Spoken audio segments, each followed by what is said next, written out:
Right, so we're now Tuesday. When we cut the managing director's head off, this is where it's going to be. So if you want to dispose of troublesome women, you come to this place in Edinburgh and sort of remove them via this place.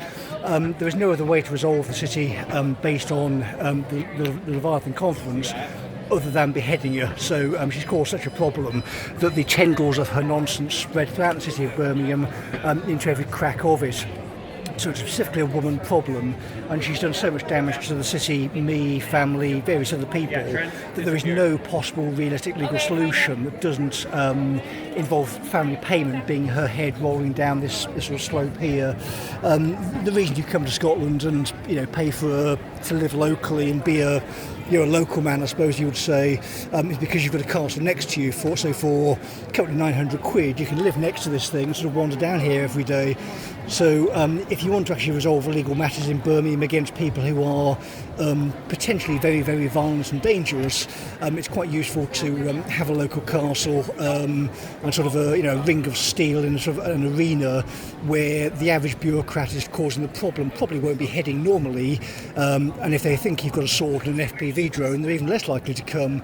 And of course, neither of these things tend to be in evidence in St Giles, because you sort of walk in on a Sunday and aren't around the sort of people who work for Birmingham City Council. But none of these people actually turned up for the beheading conference over the weekend. So Claire Fox, of course, ran Hollow Leviathan, pointing out that this is still backed by actual British military assets. So if the Russians invade our battalion in Estonia, probably is going to get wiped out immediately.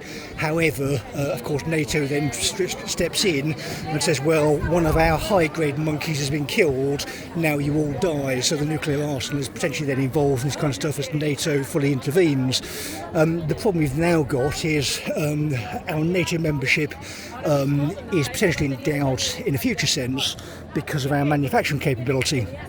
So if we're saying the Russians are currently in a state of free fire against our supposed allies, then we're just screwing up, aren't we? We're fighting an unwinnable war which we're losing. You're asking the British to commit men and materials to this, but even if we had the men, which at the conference was not obvious that we do. I mean, the conversation with the people in the army was, well, you've got perfectly intelligent men who have rifles and FPV drones, but the only thing people want to do is do border patrol, don't we? We want to have a proper beach control, get people to proper holding facilities and deport them once they're caught, this kind of stuff. Proper domestic police force that deals with Home Office matters and immigration, because we haven't got one credibly at the moment. We haven't got one credibly, though, because Chris Naylor, of course, demanded or caused a draw for these people, along with people like Varney, John Cotton and the rest. But the good thing about being a communist, especially a Maoist, is when year zero happens, it's always year zero from then on.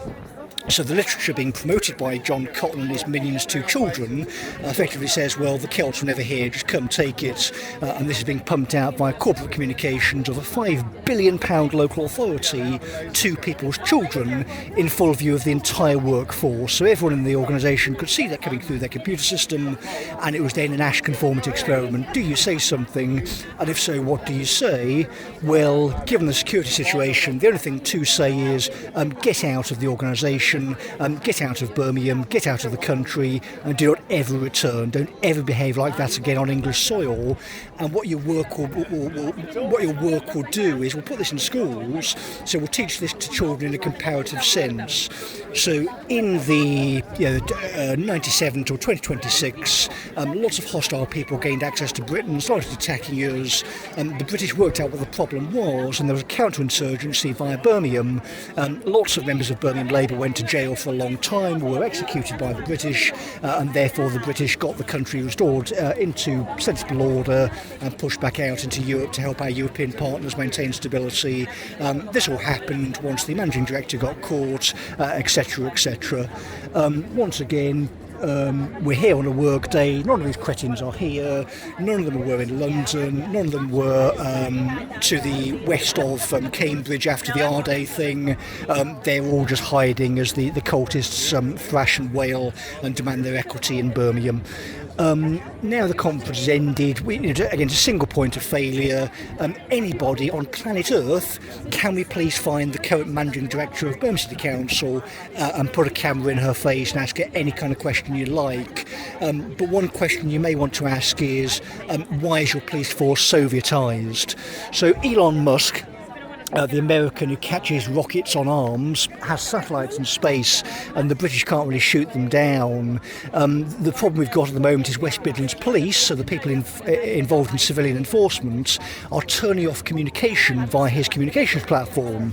So X, of course, is a good way to report crime. Hello, someone stabbed someone over there. I can film it, put it into a West Midlands Police database, and the police can see, oh yes, there's a problem here, I'll come and tackle it. But because they're stopping the public from doing that, that option isn't open, so it's more dangerous than it otherwise could be. Now, why would you do that as a police force? Well, it makes no sense. You want as much information as you can on crime, so we've all got CCTV, haven't we? We can report pickpockets and that kind of thing. This is a brilliant crime resource.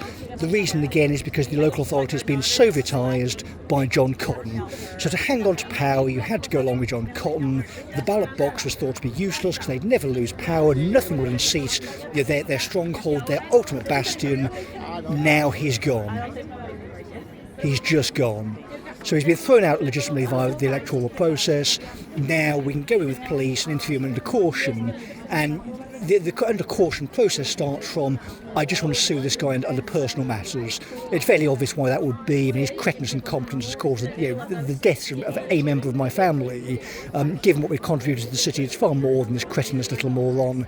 He can go and be found and explain himself via a proper court process, not explain that my perfectly reasonable anger at his behaviour is some kind of threat to security. When I'm going into conferences with the security people, and there's a general tacit agreement that we are looking at a failed state. So, take of that what you will, but the sensible people, as indicated, are moving north with their weapons. And I would suggest that people interested in security for their family look at personal security matters in the potential absence of police intervening.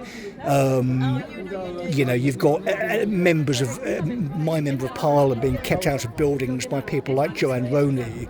You cannot run the policy of Birmingham on that basis. It just doesn't work.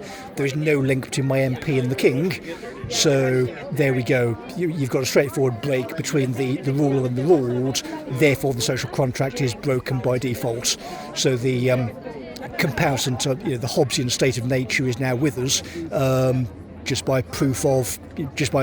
observable proof.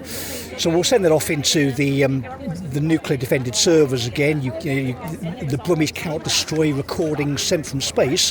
The servers, by the way, that back up these recordings are across multiple continents. So a nuclear bomb hits wherever it is, takes out their data centre, where another backup on various continents to save the data and just doesn't care. You cannot stop information getting through, and given their entire political project relies on the censorship apparatus, so Ofcom, now ECHR, all the quangos fall into line, sort of Tehran-based command and control dead hand style system. The system is attacked by an individual, all the organs of the state go into line. But in this case they failed. Their plan is so bad that it fell at the first sign of resistance. And when Lenin says there's mush, keep stabbing. The mush is currently a woman playing with a laptop and an email server. And if you can physically find her, you can start to unravel the mystery. It's not hard. She can't run. She's going to be overweight and dysgenic. No man's going to defend these women when people actually turn up and start asking them questions. So you can go and do it yourself. There's a child can do this kind of stuff, because that's the strategy.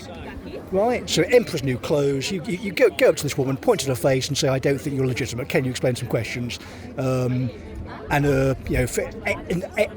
age inappropriate as well, if you like. But we'll send it off for the Brummies to chew on and snarl at and screech at.